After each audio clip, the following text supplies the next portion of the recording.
All right, from the studios in Fairfax City, we're very grateful that Chris Barnett accepted our invitation to our show. Chris, welcome to my humble podcast.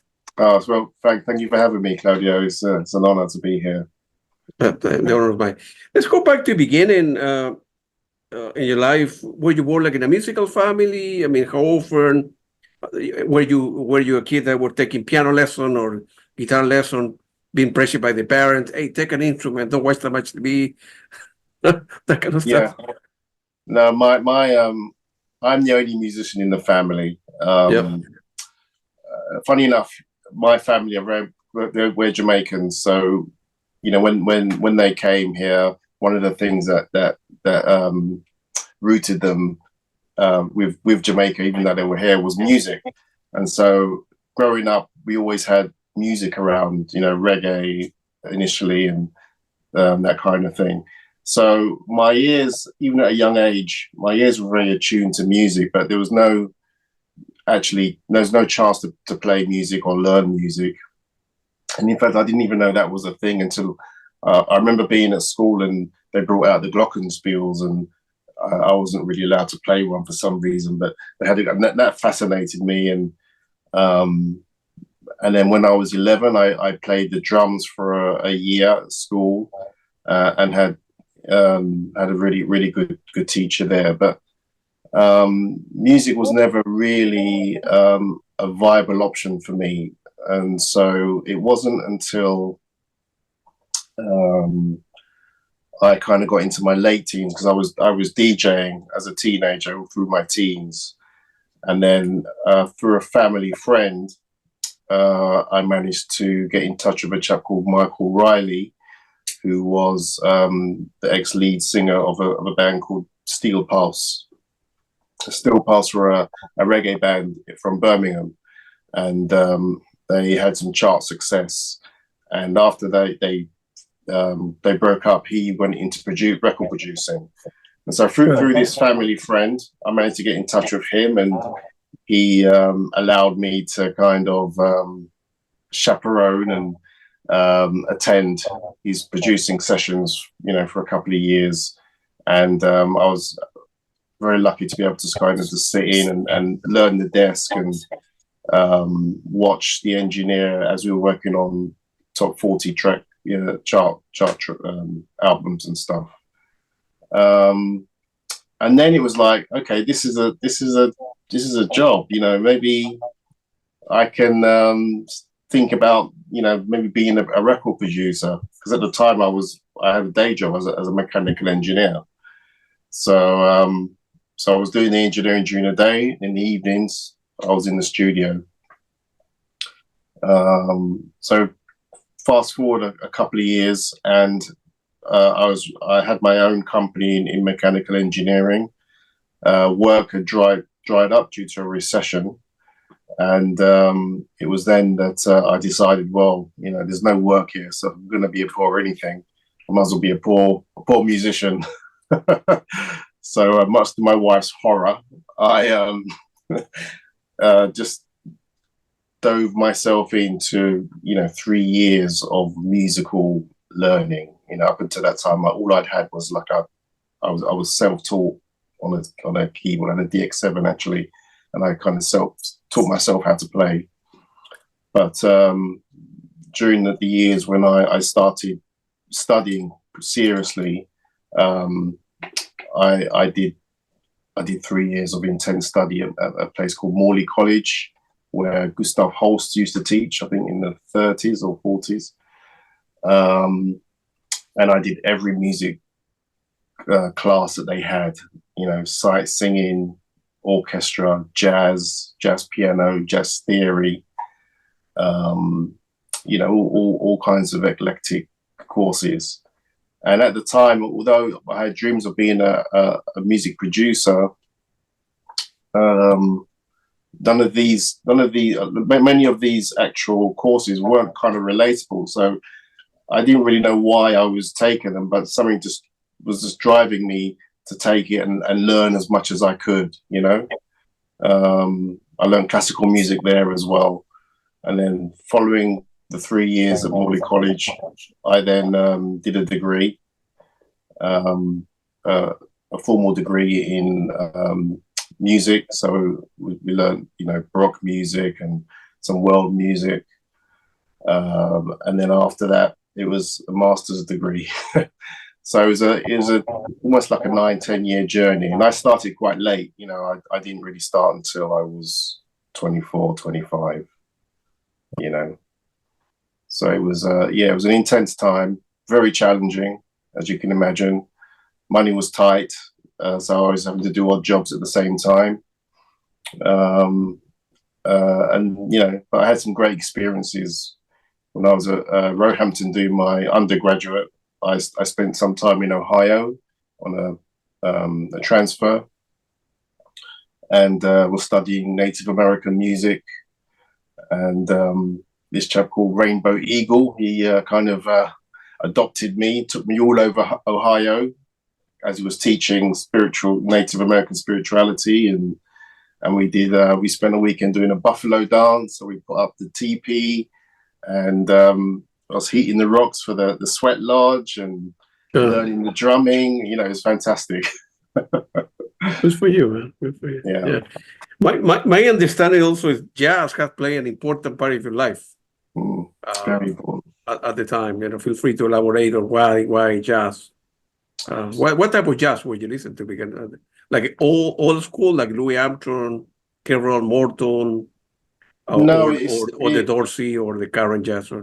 No, it started with Miles Davis. Davis, yeah. My first album I bought was a kind of blue Miles Davis. Oh man, that's a classic album. It's the best, Yeah, of course. And Thelonious Monk as well. But I think the reason why jazz was because when I was studying at Morley, the thought came to me that jazz is really the mother of modern music, all styles of modern music, go from blues to jazz and so on. And so if you by learning jazz, jazz harmony, the jazz tradition, you kind of have a strong foundation in how to orchestrate, arrange, musicianship wise, play, and so and I love jazz as well, because a lot of the stuff growing up I was listening to, the kind of like jazz funk and blues and that kind of stuff. It was it just felt it's embedded in me anyway. So I started with jazz, and then actually from jazz I migrated into classical and orchestral music. So starting with Miles Davis. I bought all these albums, listened to his music off, I still have all these albums here. And then Thelonious Monk to get more into the bebop style, and his weird chordal changes, into the hard bop style of the 1990s. So with Branford Marsalis and Wynton Marsalis, especially Terence Blanchard, So I still listen to that stuff on a daily basis. Just feed myself. Good for you. You listen to any of the jazz fusion stuff, like Pat Metheny or Jean-Luc Ponty or Return to Forever, Chick Corea, Al Di Meola, all this? Chick Corea. I listen to Pat Metheny. I've seen Chick Corea actually. He was at the Barbican with who's the vibraphone player? I keep forgetting his name. Yeah. Do you know the vibraphone player? Yeah, I know what you're referring, but I don't know. They did a duo, and there was a jazz group that played before. I've forgotten their name. They had I think it was a quartet.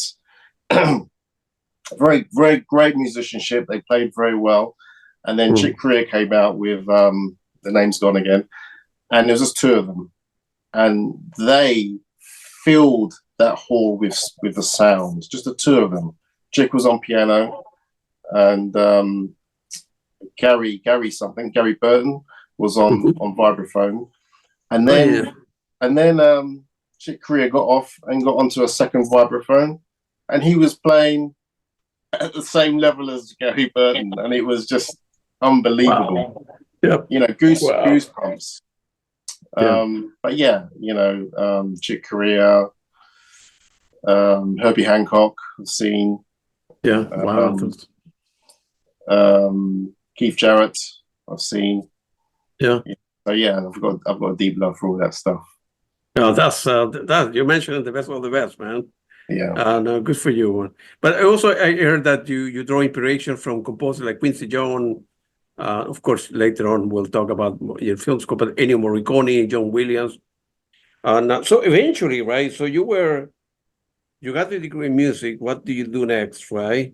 I need to start working, making some money. Otherwise, my wife will complain. and then, why? Why and how difficult was the beginning? Early in the beginning, when you say, "Man, yeah, I like going to club and listen, but I need to start making money and film composing," because film composing is very, very, very, very difficult sector to make any money. It is, yeah. It's not there are thousands of film, right? And you need to be very good and well connected, as opposed to a rock and roll guy, plenty of venues, plenty of places you can make a little bit of money. So why film composer to begin with? Then, well, I went from wanting to be a record producer. Yeah. And at the time, there was a course I wanted to study called commercial music at Westminster, and I didn't get on that course. So for 2 years, I applied and didn't make the cut for the course. But I did get into Roehampton, so that took me on a different pathway, learning traditional music, baroque, classical, orchestral. And so, once I finished that course, I thought, okay, what can I? At this time, all through this period, I was playing jazz as well. I was gigging around London, playing in clubs, playing jazz piano. So I was like, okay, well, maybe I can be a jazz pianist. Yeah. So I was doing that for a few years, but not really good enough I feel, to really make it as a jazz pianist. So when I finished the course at Roehampton, okay, what do I do now? I know I'll do the masters in film and TV, because I have so much things to draw from, so much eclectic experiences. I need to consolidate everything.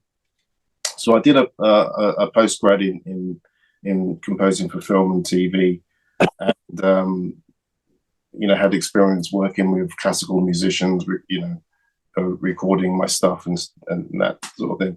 And then it was like, okay, this is like 25, 26 years ago now. When I finished, it's like, okay, now what do I do? I spent the last 9 whatever years studying, can't carry on studying. So now I need to work. So it was roll your sleeves up, shake hands, kiss babies, get out and meet people, apply for work. And I was very fortunate, not long outside finishing the course, I managed to get my first feature film, which was an Albanian comedy. And that was a great experience, because with scoring comedy, you have to kind of know the gamut of different styles and genres, and so I was able to bring all my learning into that score. And then from then on, it was a matter of just working, doing lots of short films, and staying abreast of people who are out there and networking. That's really what it's about with film composing. But it is very, very tough, and sadly it's getting even tougher, So yeah. You mentioned before that, I think you mentioned over the phone, that Ennio Morricone and John Williams are your idols, of course Quincy Jones as well. Why them? Feel free to go deeper into why the music.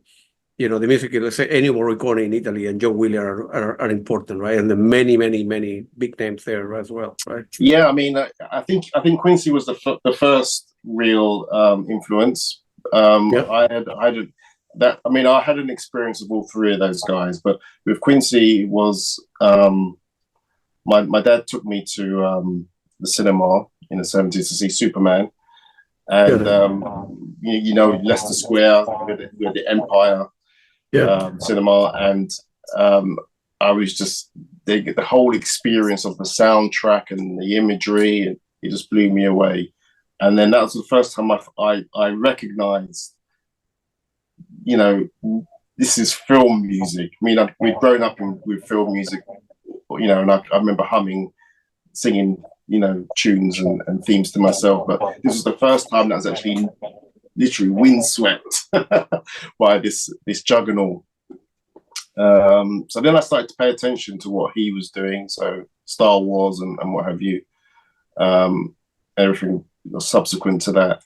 And then it was with Quincy, it was really I was buying R&B albums. It was Michael Jackson and George Benson first, and I was just listening to the production, and it was like, this is different to other things. What makes this so different? And so I started listening to each of the different instruments and the way that they were mixed and produced and arranged, and it was just such a lovely sound. And then I would look at the liner notes and see Quincy Jones productions, and then all these, you know, the same team of musicians that would play on the tracks. So that was my link to record producing, you know. Yeah. And so everything he did, I just followed his career and learned about him and how he came up, and his life story is quite inspirational as well, because he came from nothing, and like myself, there was no musician in the family, and he just worked his ass off and put himself in the right positions, and, you know, struggled for years and years before anything.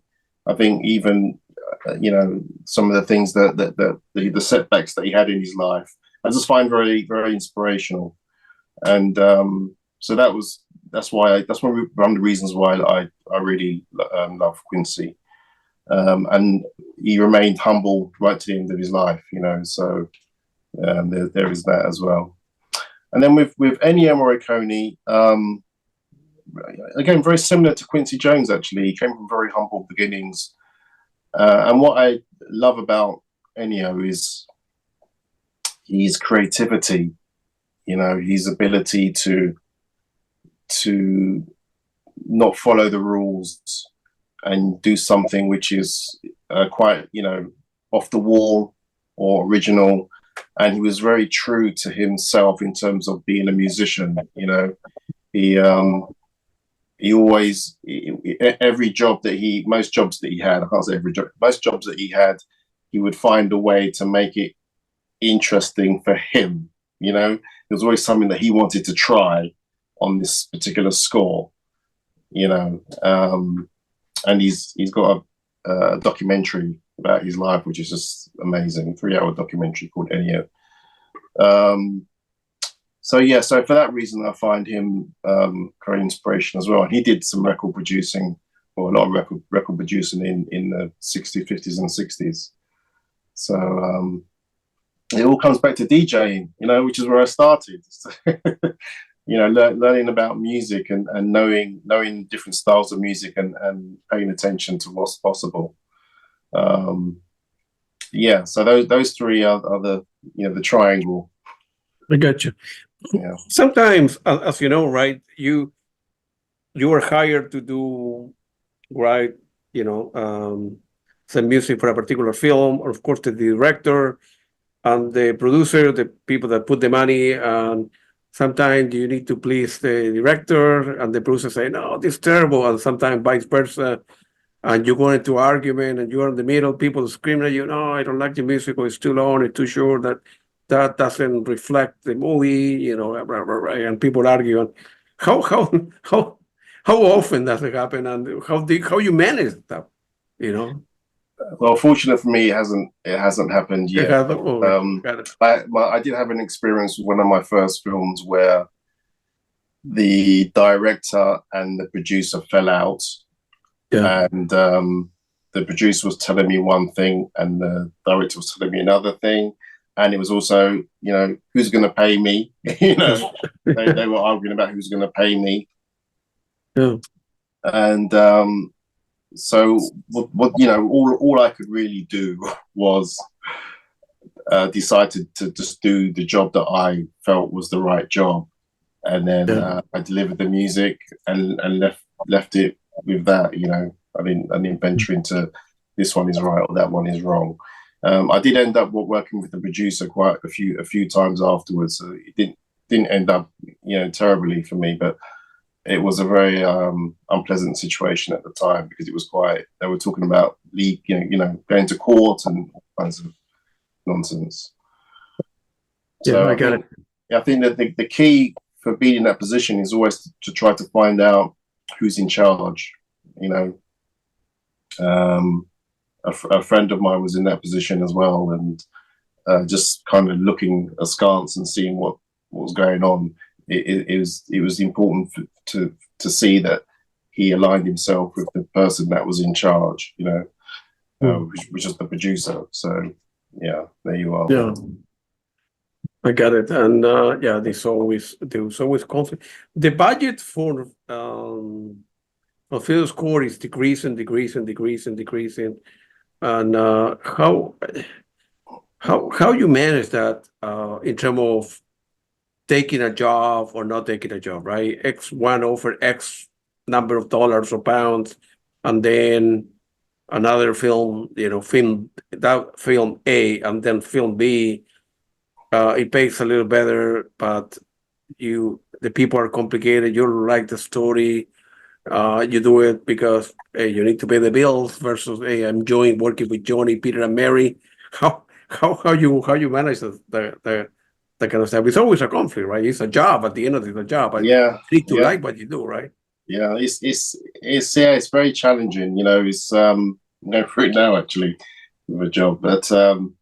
I mean, one of the hardest things is, you know, we get the proposal, and then we get the film, and in most cases, in my case, we're not quite clear on what the budget will be. There's a rough idea, but the money hasn't quite materialized yet.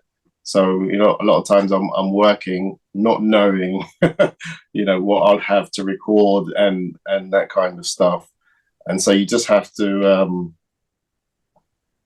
You know, just approach it with a very calm kind of mannerism and not worry about it.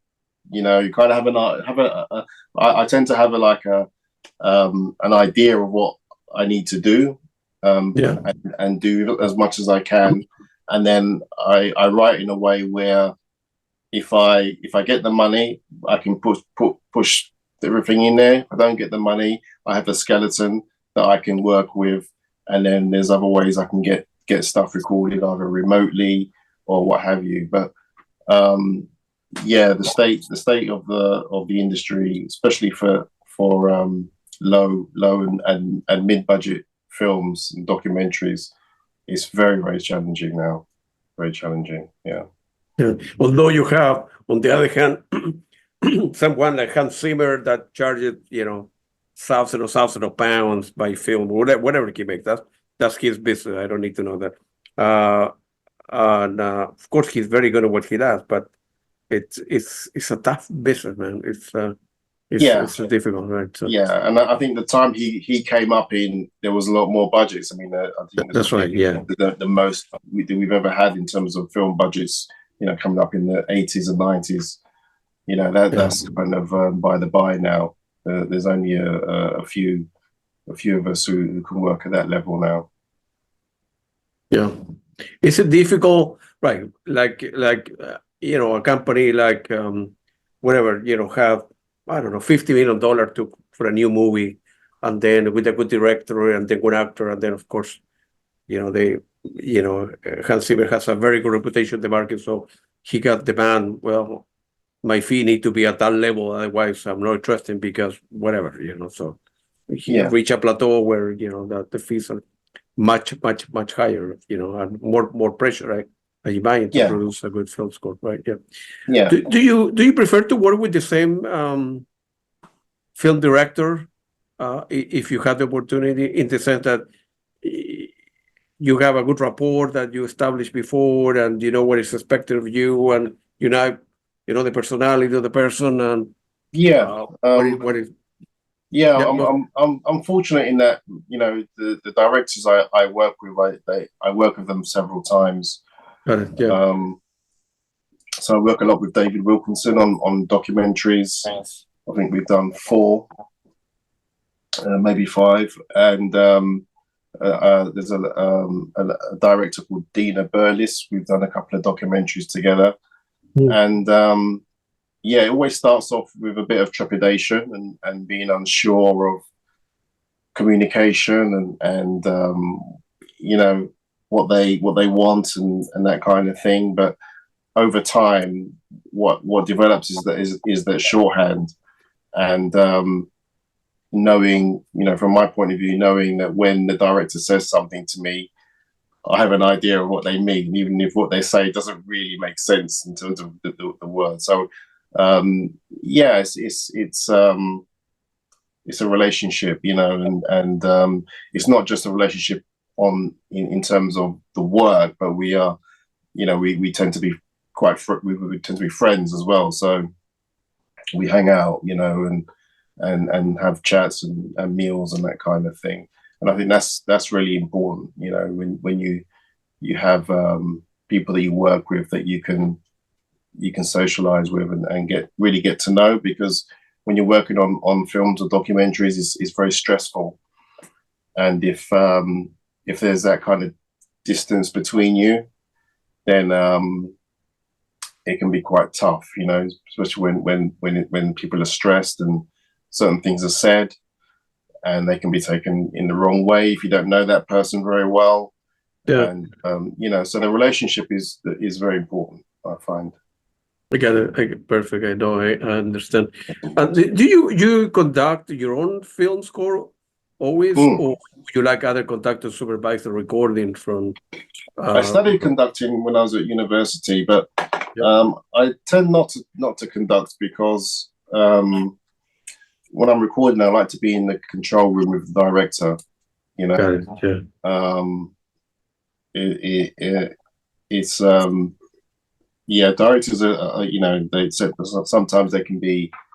It's a very overawing experience to be in a recording session, I think, for anybody, and especially a director who's watching their score come to life. So I tend to like to be in the control room and with the engineer and the director. I know some composers like to conduct and be with the musicians, and I think each of us do things differently. But yeah, I've done some conducting, and it's a lovely experience. As a musician, speaking to musicians. So yeah. What's in general? What's the time frame given to you for composing new music? I mean, it's like 3 months, a month, 3 weeks, 2 weeks, or can vary. Yeah, I mean, I think I'm doing the documentary called The Marbles, and I had initially it was okay. We have 3 months, and then 3 months became literally 2 weeks because they needed to get a skeleton score at the very earliest to send to a film festival, and so I had to get most of the score written in 2 weeks. I still have time to go and flesh out bits and do some recording, because we're not wrapping now until I think end of March. But yeah, you just have to be able to write very, very quickly, and then record stuff. But the way I work, I find that once I've worked out the concept for the score, so the concept is the idea behind the score. What the element that I'm going to focus on. Once I have that, then the film can be scored very, very quickly. But it's just finding that kernel, which is the tough thing, and that can take days, weeks, maybe months. If you have a lot of time, but yeah, I find that when you find that concept, then it can happen very, very quickly. Ideas just flow, you know.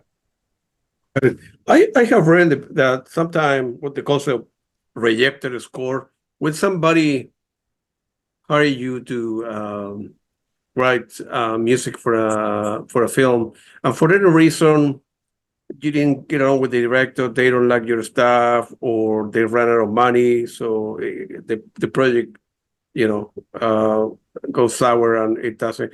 The if the money, I mean, not the money, the music belongs to you, or belong at the end, they belong to the people that put the money, independent of whether they use it or not. That you can, it's possible for you to recycle the music down the road with another film, or you already got paid and it belonged to somebody else. Even if on a project that I've walked away from. Yeah. If it was a rejected score, or a yeah. film ran out of money, right? And it didn't go anywhere, right? Yeah, I mean, what normally happens is if the budget is a high one, then we tend to share the publishing 50-50. I got it. Yeah. Where it's kind of mid to low budget, then I would tend to try to keep the publishing, and so that I can use that music for my own purposes. I've never had a score rejected, touch wood, but yeah, I think with the budgets, it's a challenge, you know.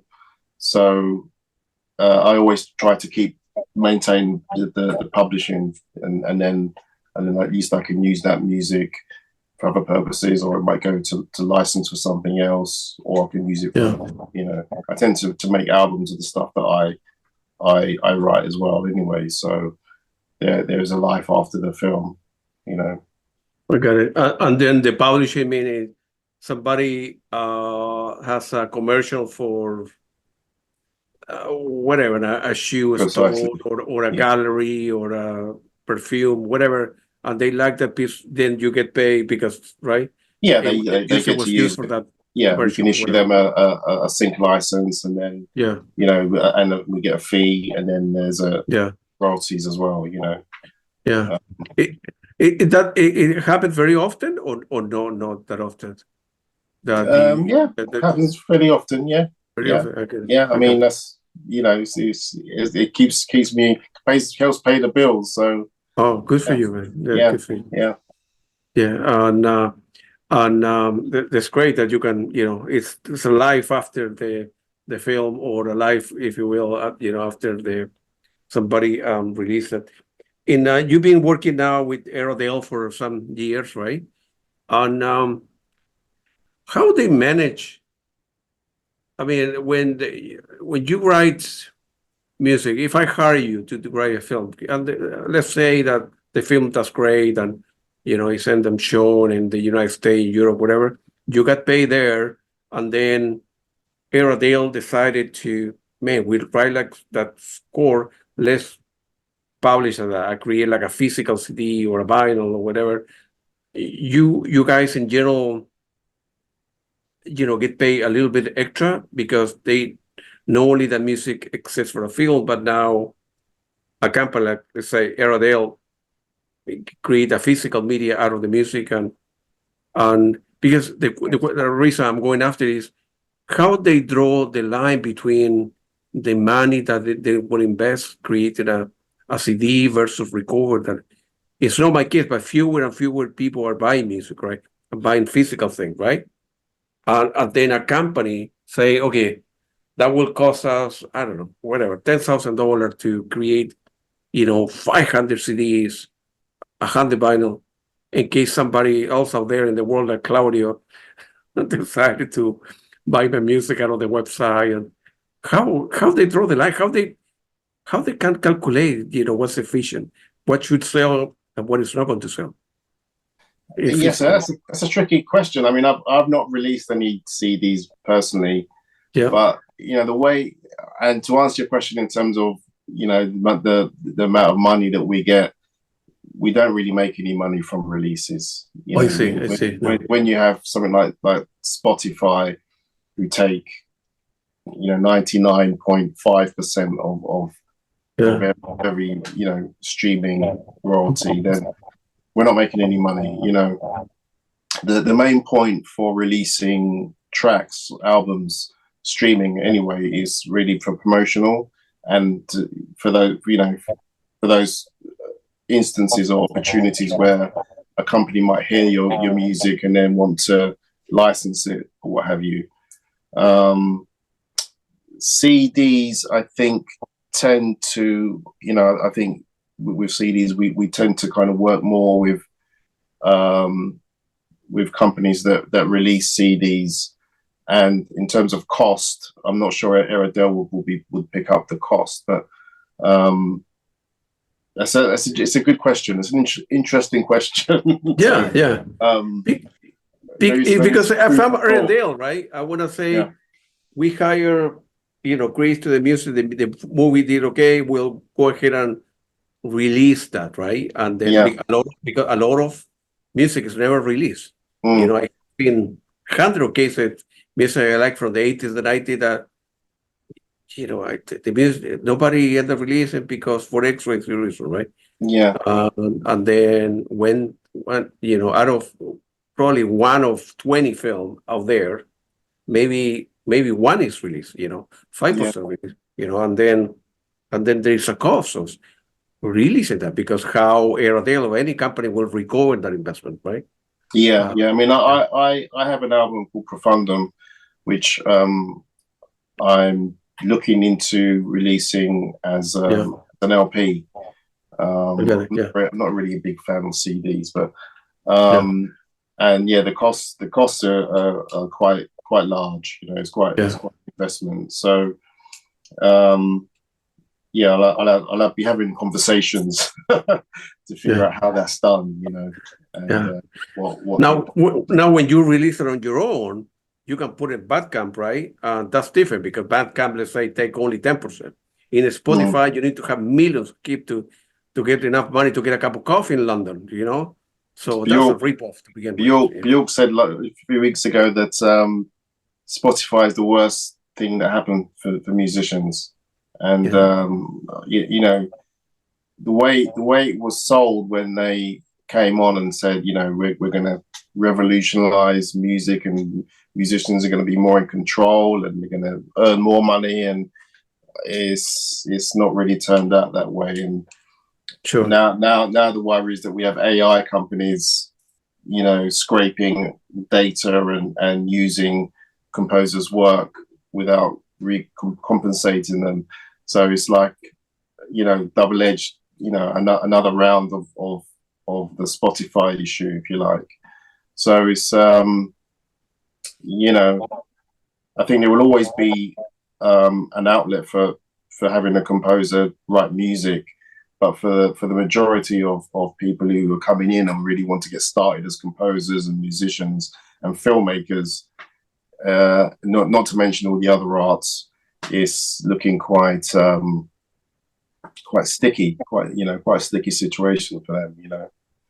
Yeah, I mean, for me, ironically speaking, Spotify is great because I pay $10 a month, right? And I can listen to thousands, right? Right. But from your point of view, that's a ripoff. Well, maybe the solution is if all the musicians out there get together and they say, no, unless you pay us 10% of every track that they play, or we need to take a then Spotify will go out of business because all the musicians will complain, right? Yeah, that needs to happen. And also the thing is when we have endless amounts of music that we can listen to, then music becomes less valuable. Absolutely. And absolutely. we end up caring less about the music. I mean, growing up, it was probably about maybe 100 pieces of music that I've listened to all the time, wear it out on the turntable. Yeah. And from those 100 pieces of music, they were my beginnings to really understanding music. And now, it's just become, a commodity, and there's no, well, I can't say there's no, but I think you know, for the majority of people, music is, as I said, it's worthless, you know. Absolutely right. Yeah. Yeah, when you were a young lad, like they call it in the UK, you just work the whole afternoon to go on Friday to a record store and buy 3 records. That's it. That's what you imagine, you know, because you didn't have any money. That's what you could afford, yeah. That's all they could afford, right? Yeah, You and wear them out, right? It's like, I've got this record, you know? Yeah. It cost me £15, but whatever, right? Yeah. you treasure it and you listen to it, and really listen to it, you know? Yeah. Yeah. Nowadays you pay $10 and listen to. No, that's a ripoff. Yeah, as I said before, Bandcamp is better in the sense that, you know, they only take 10% and the 90% goes directly to the artist, which that's the way it should be, man. That, yeah, you know, I don't. People should complain more. Maybe create like a union. Yeah, all the composers or, you know, artists in general or musicians get together. Yeah, I think there are bodies that are trying, to be honest. I think the EIFF Academy have been very vocal in that, and I support the EIFF. I'm a member of the EIFF Academy.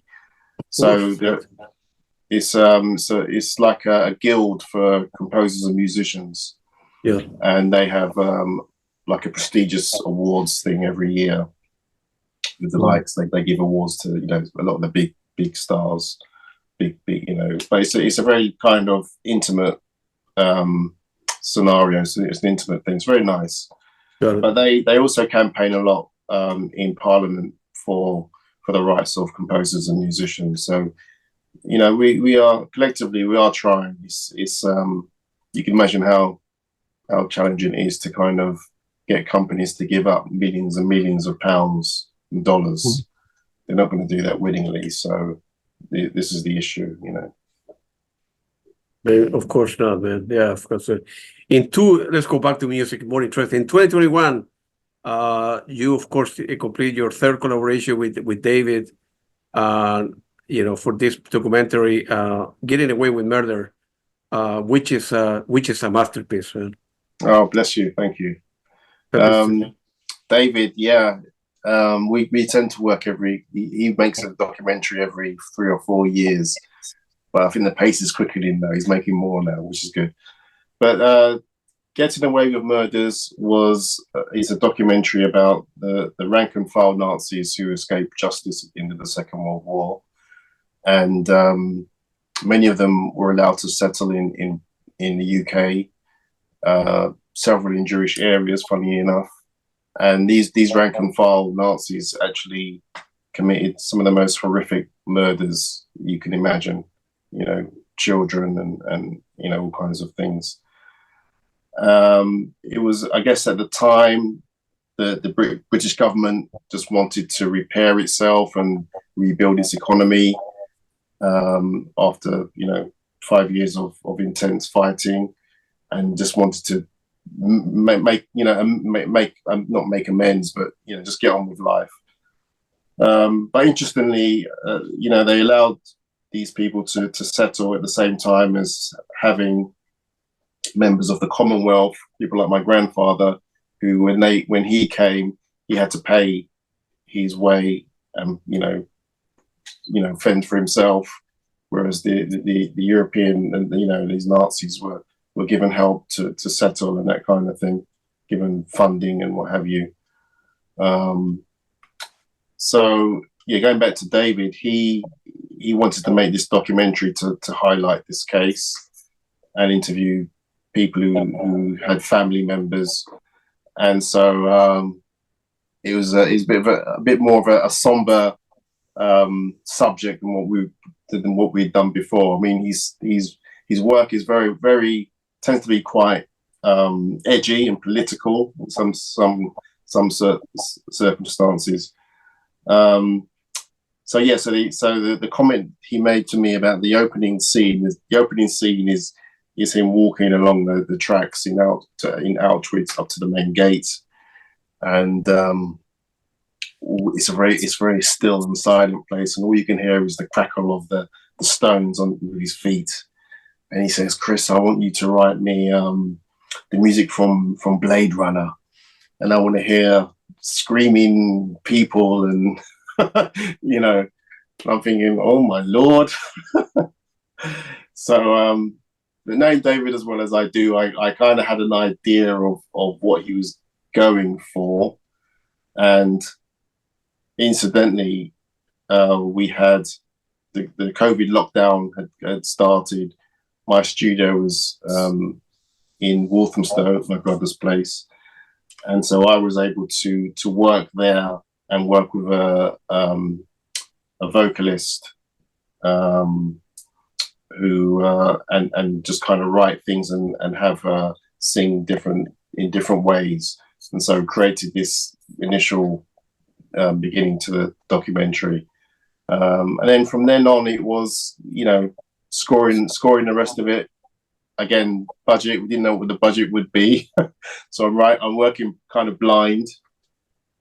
We finally managed to get a budget together, and I recorded with some members from the Budapest Studio Orchestra, and we then mixed mixed first the score at Airedale with Nick Taylor, a brilliant engineer. And then I was able to release the soundtrack, so you can buy the soundtrack. Yeah. So yeah, it's a wonderful experience, and yeah, a very important document, actually, because this side of the subject has never been told before. You know, many people were unaware of what Britain allowed these people to come in and settle and live life as normal, you know, without there's a lot of ignorant people out there that they deny that something like that exists. I've been in Auschwitz a couple of times because my family member came from Germany way before the Nazis started escaping to South America. There was a big migration of Germans to the south of Chile and Italians to Argentina. So I was born in the south of Chile. I'm sorry, I was born in Chile, and my great grandparents arrived from Germany in 1800, way before that.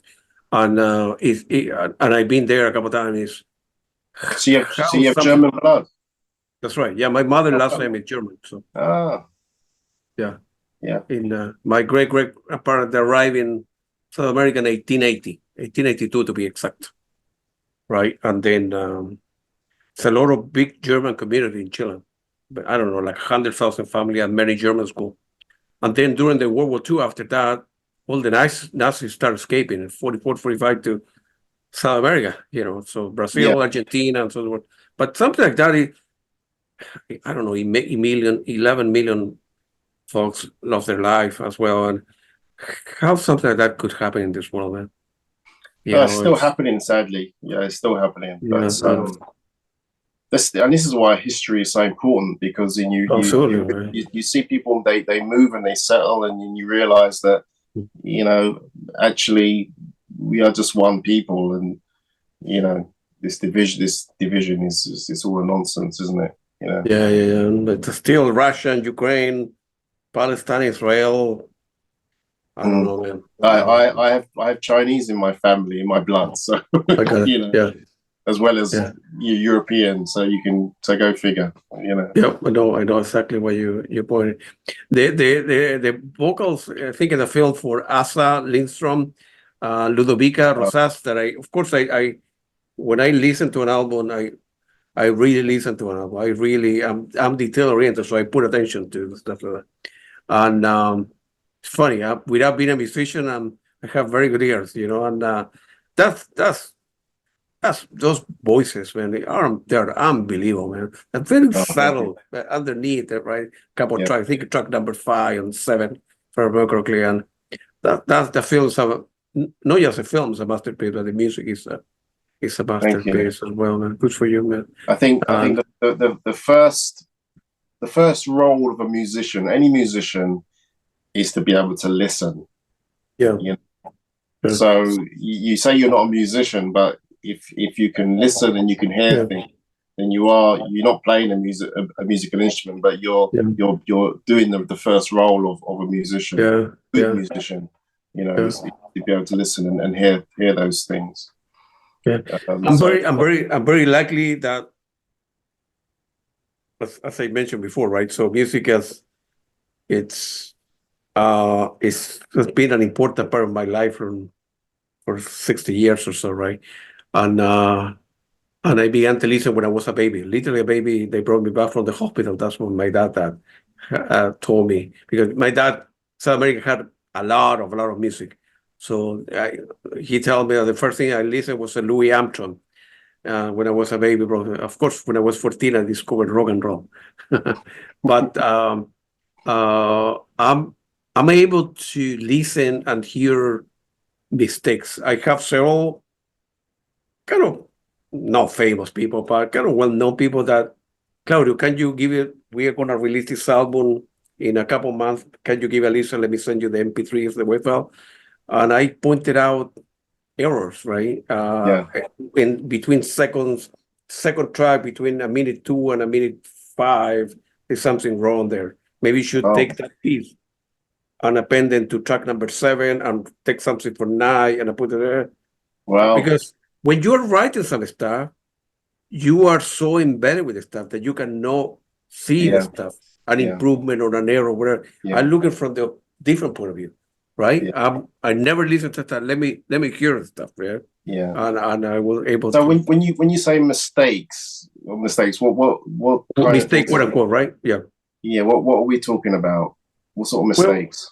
Well, right. So the frequency, if a particular volume it go up to here and all of a sudden, you have a string quartet from Bulgaria, the level is wrong, in my opinion, right? Oh, okay. I got you. Number one. Number two, sometime I will make, quote unquote recommendation, right, from artists that ask me to listen to stuff. And I will say, this is a recommendation, but after listening to your album, I think it will be better if you, for this particular 10 seconds for track number 3, use it in track number 7 and something from track number 9, put it here, and so forth, stuff like that. And sometimes they listen, sometimes they don't. But yeah. No, I mean, the reason why I asked you was because I have a kind of a theory about mistakes. Yeah. Kind of starting my jazz journey with Miles Davis and from the 1950s, late 40s into the 50s. There are a lot of mistakes, musical musicianship mistakes. Yeah. But and I kind of I like them. It shows that the musician is pushing the boundaries of the music of their musicianship, and they're trying things that they never. It's improvisational, right? Sure. So, and when, a lot of the music I listen to today, it's been quantized within an inch of its life, and it's kind of pristine, if you like. Yeah. But weirdly boring because there's no grain. There's no. Yeah. No. Pushing. Yeah, I know. Yeah. So I have two kind of minds about it, really. Yeah. Right. The other thing with jazz is different because jazz requires improvisation, so you are allowed to do stuff like that. In other type of music is different, but for example, right, and with film score, right, not every score is released, and I have seen many movies that the music, in my humble opinion, is not that great. I have seen a lot of the other way around, great music in not so great film.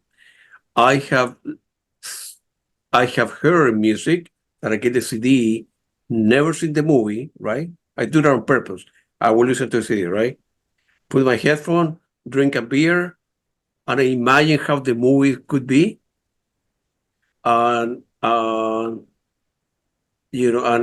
also have seen many movies where I hear music in the film that then I buy the CD or the vinyl, it's never used. Have no idea. Let's say like Chris, right? I hire you to do a job, right? You produce 15 tracks, right? somebody else out there will say, hey, we'll release this album, but we will take only 12 out of the 15 tracks, right? But the other 3 tracks that I like in a particular scene, when a person was driving a car to a bridge or go to the airport, whatever, it's not there. Yeah. It's not there. I have no idea how. Yeah. Yeah. The music is really on CD. Yeah. I don't know why that is. Maybe the album is released by a studio or what have you. Yeah. I mean, what I tend to do is, because I'm self-releasing with Aerodel, so when I I'll suggest let's release this album, and it's a matter of me going through all the tracks, and then sometimes with film and documentary, putting the cue in as it is not very exciting to listen to as a enjoyable piece of music, because for that scene it might be 30 seconds long or something. So there is an aspect of creating a listenable album. Sometimes we're piecing together cues to make it more listenable. For the most part, what you hear is what's in the documentary. But an album is also a piece of work in its own right. So you become like a record producer, but that can be frustrating. I haven't experienced that for a long time, because I find that when I want to listen to something from, say, the greats like John Williams or something, it's usually jam packed with tracks. There's 30 odd tracks or whatever on there.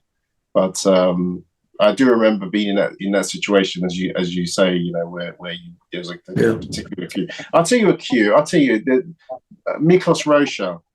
Yeah, of course. When I watch Ben-Hur, there is a particular cue where you have the chariot race, and there's a fanfare. And when I watch the film, the fanfare music is different to the CD. For years I've been trying to find a recording of that piece of music. There's a rhythmic thing that they play in the film, which is not on the CD, and it's always kind of bugged me. So I know exactly what you're talking about.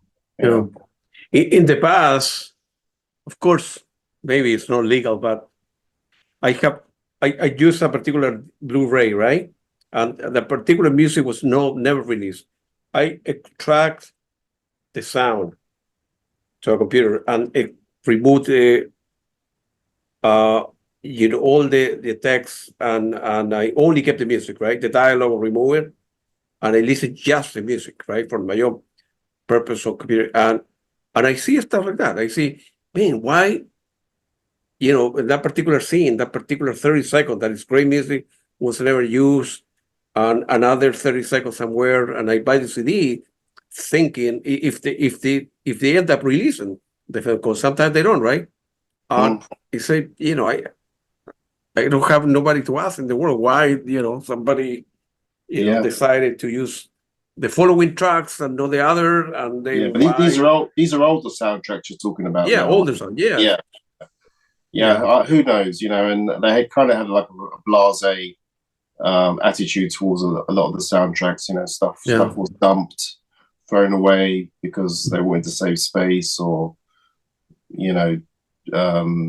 get rid of the acetates, or for whatever reason. And the BBC got rid of a load of tapes back in the 80s. I wonder how they are. What should the master tapes are stored somewhere, right? Every time you hear, hey, there was a fire in Los Angeles or San Francisco, whatever, the third floor with burnout, and we lost master tapes for rock and roll stuff or film music, whatever. That's crazy, man. Yeah, I mean, especially if it wasn't digitized. That's right. Yeah, it's it's very sad. I mean, there's a lot of stuff has been lost. Sometimes, if I see a piano that's kind of out of commission. It makes me want to cry. Their piano. Absolutely. Let alone thousands and thousands of the great works. Who's the composer from Stockhausen or someone like that? Yeah, Stockhausen. His work has been gone. It's just destroyed. It's just heartbreaking. Or that's unbelievable. The first film. Feel free to elaborate on that one also. I have not seen the film. I don't know if it's somewhere out there. I need to check it out. I need to find somewhere. I think you can see it, maybe on Vimeo, but it's the first documentary that I got the chance to work with David on, and it was quite a special one because at the time I was quite sick, and when I told him I had to go into hospital for a bit of a serious operation, I didn't know if I was going to come out of it, and he said, "Don't worry, I'll wait for you." And so that working on that film actually helped me to recover faster, because it's always better when you have a focus. So this documentary is about the very first film that was shot. It wasn't shot on film; it was shot on glass, actually, because it was the late 1800s. So film as we know, it wasn't invented yet, but at the time, there was a race to be the first to shoot moving images, and this chap Louis Laprince built one of the first cameras. I don't think he was the first camera to be built, but he built one of the first. And he was a visionary. He was an artist. He made porcelain, and he had this invention, his own camera. And he shot this moving image of his family walking around the outside of his house. It's like, I think, 18 seconds or something like that. And he had ideas about building what we now know as being a movie theater. Well, he didn't call it a movie theater, but that's what it was. Yeah, wow. And everything that we now know today, he had visions of, and he wrote them down. And he was in a bit of debt, sadly, and went to Dijon to see his brother, got on a train, and disappeared. No one ever saw him again. And this was the week before he was due to fly to New York and show this film to dignitaries and a select audience of people, and to sell the idea, to the Americans. And then he was subsequently, written out of history. No one knew about him, but he lived in Leeds. He was a Frenchman, but he lived in Leeds. And so David, growing up at school, David would learn about this Frenchman who shot the world's first moving images. There's a plaque on the bridge in Leeds with his name and everything. And but no filmmaker worth his salt knew about this guy. So David was determined to get his name out there and to educate the world, film world about this chap. Yeah, and honor him. Unbelievable. Yeah, the French still dispel him and say no, it was the Lumiere brothers. It wasn't this man from Leeds. It was that's what it's about.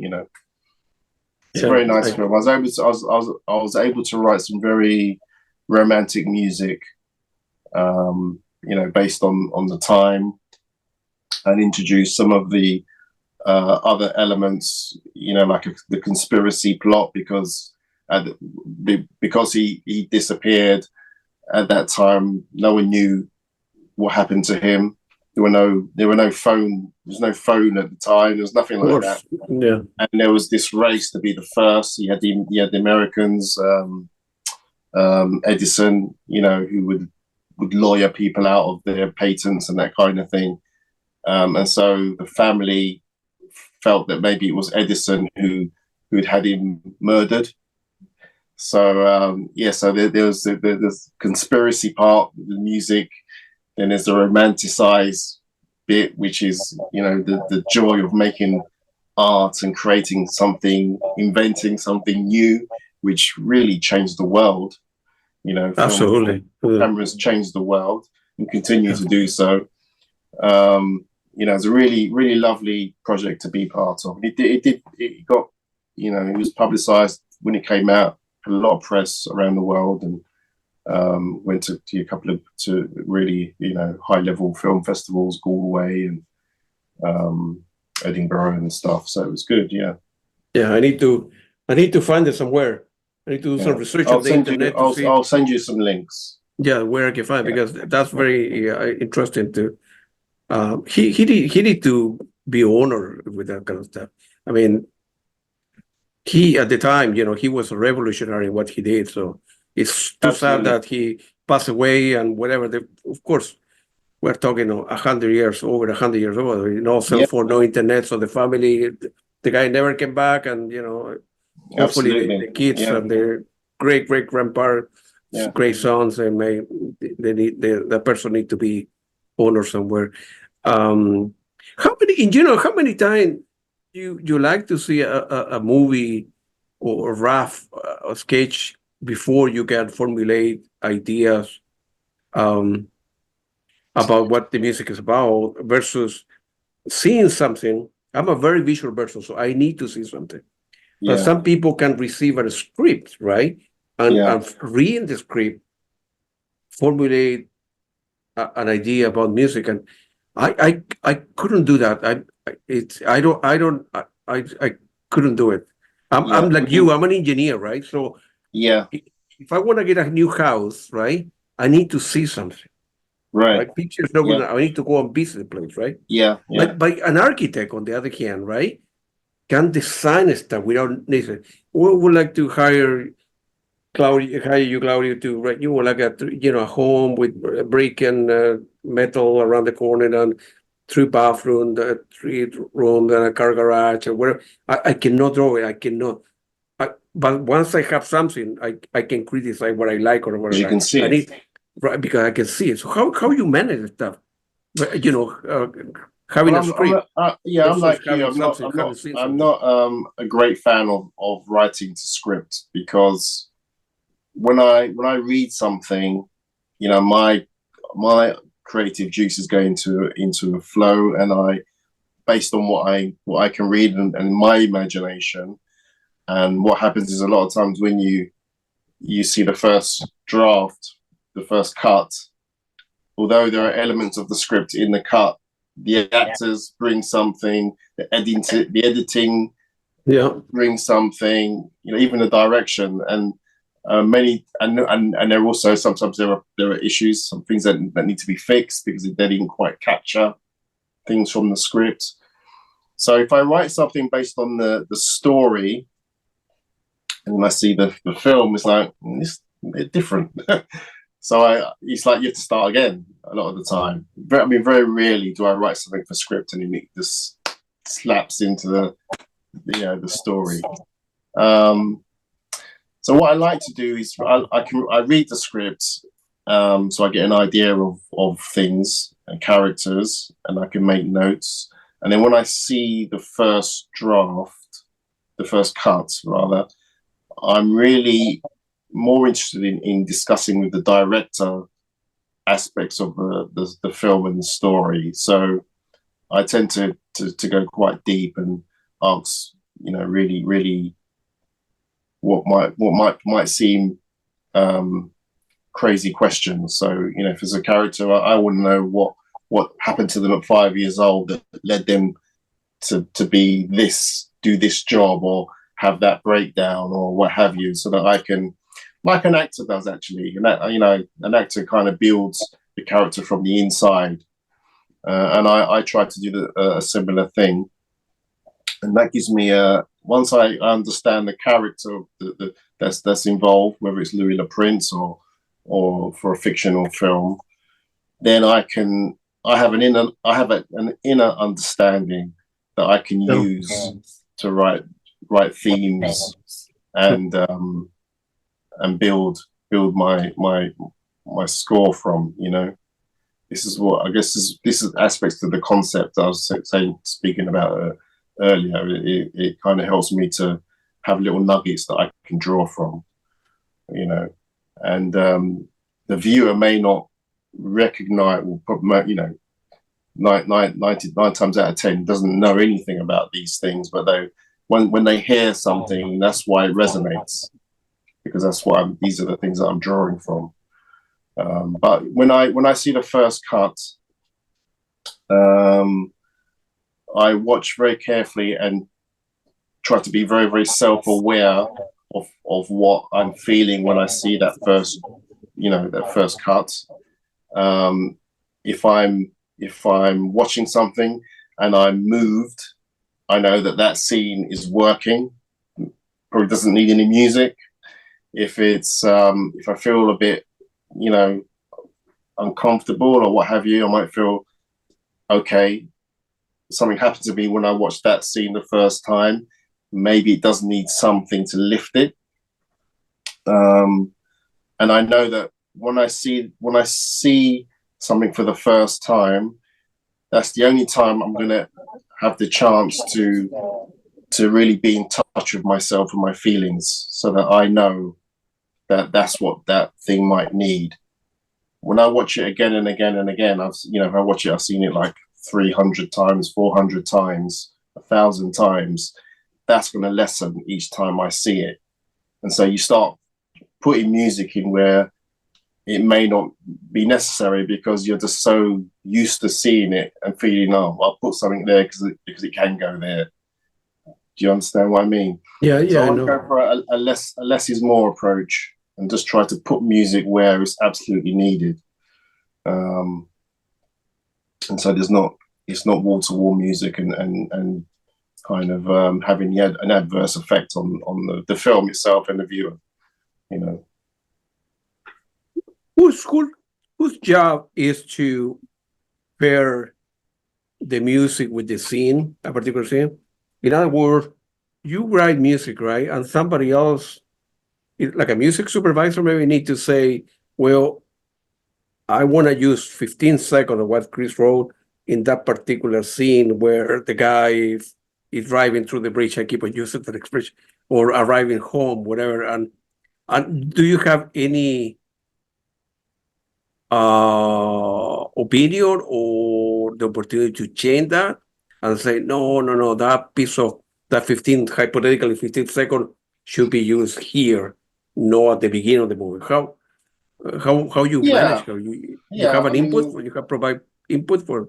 Yeah, it's a team effort, and you know, sometimes that will come up, that comment will come up. It's usually to do with either an editor or the director, you know.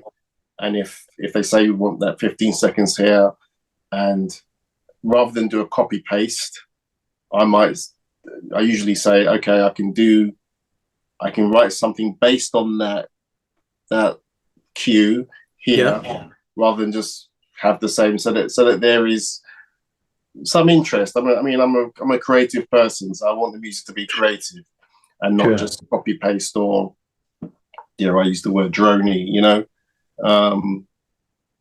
So the challenge, especially with documentaries, is how to write something interesting when the music is typically going to be under dialogue or an interview or something, and have the music not interfere with that conversation, but still be interesting. That's always the challenge, you know. But yeah, I mean, going back to your question, these things always it's a conversation. Sometimes a negotiation. Always a conversation. Yeah, or they can say, okay, you are right, Chris. I agree with that particular 15 second should be in that particular scene, right? And you say, I can do something better. I can take the 15 second, do a variation of that, extend it into, because the scene is 20 seconds, right? Add another, rewrite it or whatever, or remix it, and another 5 seconds. And now you have another 20 seconds of a great particular piece of music that fit exactly with that particular scene. Yeah. right? I have a little story about David. I hope he doesn't mind me telling it, but we were doing Getting Away with Murders, and he asked me to score the teaser trailer. So I scored that. I had an idea what it was all about, but obviously I hadn't gone deep into and found out the concepts yet. So after I'd scored thing, I was starting to think about it, and I sat down at the piano and wrote a couple of pieces, a couple of suites basically, and then produced them on my computer here, and then sent them to him and said, "Have a listen to these and see what you think." And then he phones me up and says, "Oh no, they're too jazzy. It's not going to work for this at all. You know, I don't think he's a fan of jazz actually, but he says no, it won't work." And then about 6 weeks later, I get the first cut, and this music is in a scene. And I said, "I thought you didn't like that." He said, "Oh, it's perfect. I love it. It just fits like a glove." Of course. And then he wanted it everywhere. So I had to find ways of, varying it and changing it so it wasn't the same piece. Gotcha. No, I know what you mean. The movie last night I saw Joey Womack, the White Swan, which directed by Dina. You saw it? You've seen it? I saw last night. It was Amazon or Apple TV. One of those. Okay, I'll have to watch it. It's great. Obviously, that's the documentary. It's different from the other movie that you wrote the music to. We'll talk in a couple of minutes. That's very interesting documentary. You know, I didn't know anything about that, and it's very well directed. When they interview Joe, and coming from rural family, and then like in ballet, and she didn't come from a family of means. So, man, I like ballet. You need to go to Russia, and then of course she's an American. They're there, no speaking the language, and she didn't fit in. And in that kind of world, in ballet, you need to be very skinny and attractive, and very complicated. If you think the film score world is difficult, that's even harder to make it. And then she did okay, and unbelievable, man. Yeah, Joy Womack, she's incredible. No, I never had the opportunity to meet her in person, but we have communicated on the socials. And what she's doing now is even more unbelievable. The work she's doing with younger dancers and kids and stuff. But she's a force of nature, and that was interesting because I have a very good friend, Dennis Krupnov, and he's a sales agent, and he knew Dina. Dina was living in LA. I got it. Yeah, that's where I think that's where she made the film. Obviously, working with Joy for all those years throughout that period of her life. But I didn't know Dina, and I had no contacts with Dina, and so I was dealing with Dennis and getting instructions from Dennis. So he was the middleman, and it was interesting because we hadn't worked together before. I had my way of working, she has her way of working, and so it was quite awkward trying to get this, score it in a way that we did. But we managed it, and I think it's a good score, and she absolutely And then about 3 years later, she put together a second documentary called Breaking Boundaries, which is now kind of doing the rounds in America. And this is another dance related about rhythmic gymnastics, and this time it's an African American. She's half African American and half Russian, and she's trying to compete for the US in the Olympics, and coming up with all kinds of challenges. One being her race, two being her body shape, and 3 being it's just her and her mother, and they have literally no money, so they're having to struggle and find creative ways to travel and buy their equipment and that kind of thing. Lovely documentary as well. And we were talking, and she said, would you mind having a look at this and telling me what you think of the music and blah blah blah. And I had a look and said, gave my opinion, and then we both decided that I would score it.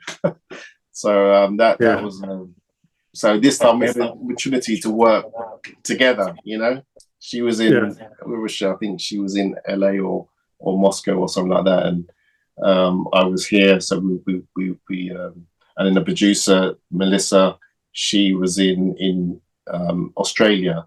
So we're having our 3-way conversations, you know, in 3 separate continents, if you like.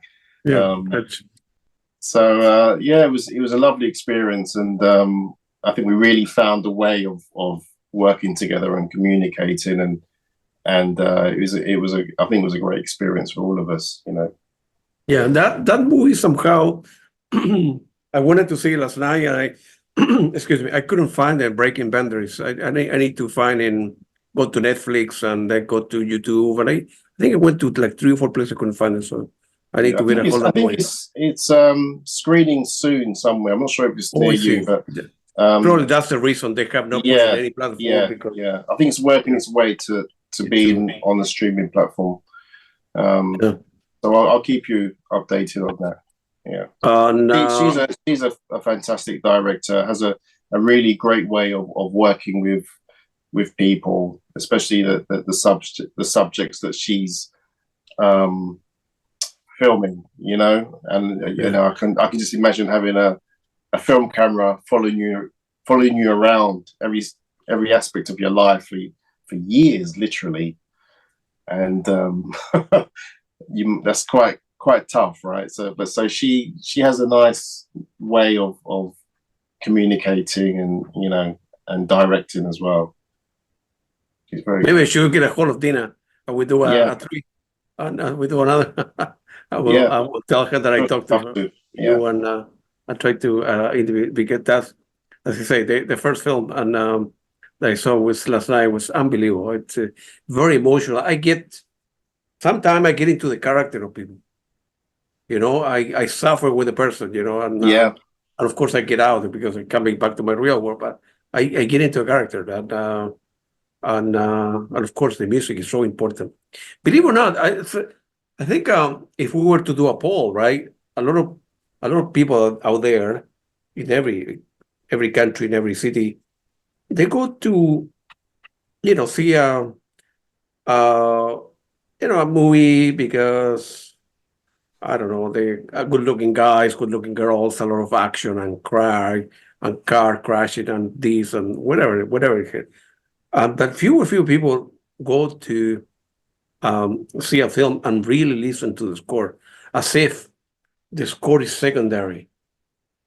You know,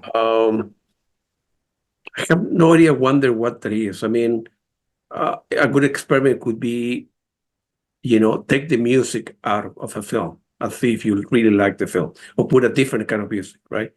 And maybe you don't like the film that much because the music, you like the film because the music was great as well.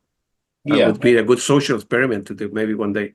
Yeah, absolutely. Yeah. I mean, to be honest, or to be fair, I mean, Roger Ebert has, you know, the Chicago critic, sadly passed away. On his website, he has a list of what he thinks are the greatest films, and there are like 600 titles on there. And I spent the best part of 12 years, 15 years trying to find them and watch them all. And I think 60% of those films have no score at all. And some definitely need a score. A lot of them don't, actually. And it just made me realize that a really, really great film that's working on all levels doesn't necessarily need music. But when music is there, good music, let's say, it really adds a lot to a film. And, you know, you have people like Morricone and Williams, and Thomas Newman, who I love. When you hear their scores, as you say, you immediately go to the films and you relive the films, and it makes you want to watch those films again. So there is an argument for music not only working for the film, but also being a great advert for the film as well. Yeah. Good for you. I have only 2 questions left, and then when I'm in London, I need to take you out to dinner because we've been talking for almost 2 hours. What are you working nowadays? If you don't mind asking, if you can share that. Yeah, I'm doing a film about the marbles, as I was saying, with David Wilkinson, and this is about the Parthenon marbles that are housed in the British Museum, and it's about the fight to have them repatriated to the Acropolis in Greece. And it's interesting that the British government are saying it's down to the British Museum to have them sent back. And the British Museum are saying it's actually down to the government. And now the government actually have it in law that they cannot be repatriated. So for them to go back, they have to change the law. But the documentary also focuses on other works, other artifacts that have been stolen and are housed in museums around the world. And some have been repatriated, and others have been sold before they could be repatriated. And the British Museum has a lot of artifacts that have been taken in dubious means. Absolutely, yes. And they won't give them back. So from the music point of view, this is really the interesting for me. Not so much that that they've been stolen and they're now housed in the British Museum. But the interest for me is, why won't they give them back? If you've been gifted, let's say, this stolen art, this stolen thing, and it means more to the people that have lost that they have lost them, you hand them back, right? Or you negotiate some settlements that maybe you're not out of pocket and whatever, but you don't just refuse. I'm not giving you that back because it's been too long and I'm keeping them. It's just weird, Yeah, I think Chile was suing the British Museum for that particular reason. There were a couple artifacts for Rapa Nui and Easter Island. I have no idea how they end up, but they're there. And the argument will be, well, if they were in the British Museum, nobody will know about them. Nobody will clean them and taking care of that, right? If the British Museum were to return, whatever this happens to be, and it will go to somebody else's house, somebody else's factory, somebody will be stolen. That a country doesn't have the means to host that. So we are doing you a favor, although we took this illegally from your country 150 years ago. But then, of course, that's a stupid argument, right? So it is, yeah. I mean, the government made the same argument that they're holding these statues because the Greeks can't look after them. That's right. They've been deteriorating in the British Museum over the last 150 years that they've been there. And they've been scrubbed. They've had water dripping on them, and it's, all kinds of things. Stuff has been stolen from the British Museum. They've lost thousands of stuff being sold by staff. Oh, really? Wow. Yeah, over the last 150 years. So it's a bit scandalous, really. So anyway, so there's that one, and I'm also doing a very lovely short film with a director called Anthony Petru, who's Greek, funny enough, or Cypriot, and this is a animated short about dementia and a very old cinema. So there's a grandfather. He has his 2 grandchildren, and he's suffering from some dementia. He's sitting alone in his house. The kids come and take him for a walk through the town, and they come to the old cinema, which is closed. Now, the grandfather used to be the projectionist there, So they open it up and discover this oldie world where you have the old characters, superhero characters, and they come to life, and certain things happen, and then they find a way to help the grandfather recollect his memories. It's beautiful short film. So I'm doing some action hero music. I'm doing some very heartfelt family music, and it's a real joy, a real challenge, because it's not something that I normally get to do, but I'm really loving doing it. Yeah. And you don't get confused between Monday and Tuesday you work in this, Thursday and Wednesday you work in that, or in the morning something. And in the mornings I'm doing one project, in the afternoons the afternoon you do another project. After my break, I rejigger things. That's right. But it can be a bit hectic, because I lecture as well. I lecture at university. So I have my days where I'm lecturing, and I get the emails and what have you. So yeah, it's a bit of a juggling. Juggle different. Okay, Chris, thank you very much. It was very nice talking to you. We've been talking for like an hour and 45 minutes. I'm quite sure we'll do a part 2 and part 3 of this, because I I'd love to. And I'm looking forward to you're a seeing great film composer. You're a great person, and Thank you. All the 9 years of studying, and your wife complaining about, hey, another degree, a master's degree, how will I pay the bill? No, but now she's getting the money's worth, so you're doing all right. Yeah. Well, that's very kind of you, and it's been a real pleasure, and I'm looking forward to seeing you in April. So you bet, man. Yeah. All right, take it easy. Thank you. Thanks again, man. Have a good afternoon there, man. All right. Thank you.